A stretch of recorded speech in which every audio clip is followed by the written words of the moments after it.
ঈদের দীর্ঘ ছুটি শেষ হয়েছে গতকাল। আজ খুলেছে বিভিন্ন অফিস আদালত। আজও রাজধানীর বিভিন্ন প্রবেশপথে যাত্রীদের তীব্র চাপ। বেশিরভাগ ট্রেনে অতিরিক্ত যাত্রী এসেছে। এছাড়া ধারণ ক্ষমতার তুলনায় অতিরিক্ত টিকিট বিক্রয়ের অভিযোগ করেছেন যাত্রীরা।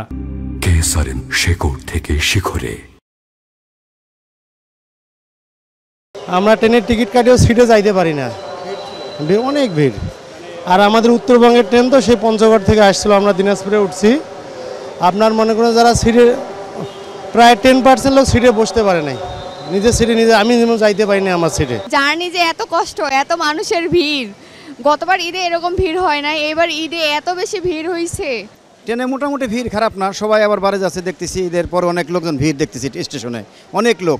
সময় মতো সব ট্রেন ছাড়লে এবং ব্যবস্থাপনা সুন্দর হলে ভোগান্তি কমে আসবে বলে মনে করছেন যাত্রীরা। রাস্তার অবস্থা খুবই খারাপ, আসতে আসলে অনেক কষ্ট হয়েছে। মানুষ দাঁড়ায় আসতে হয়, এই ট্রেনে তো অধিকাংশই লোকই দাঁড়ায় আসতে হয়, যার ফলে মুরব্বীরা মানে বয়স্ক লোকরা আসতে খুব কষ্ট হয়। গভর্নমেন্টের তো আরও অ্যালার্ট হওয়া উচিত, বিভিন্ন সংস্থার কথা বলে, কিন্তু এই রেলের সংস্থাটা আগে করা উচিত, কারণ এটা একটা নিরাপদ জার্নি, তারপর আপনার একটা আরামদায়ক জার্নি, একটা মানুষ যেন সঠিক সময় গন্তব্যে পৌঁছতে পারে, এই পদক্ষেপ সরকার নেওয়া উচিত। আফজাল হোসেন, মাই টিভি, ঢাকা।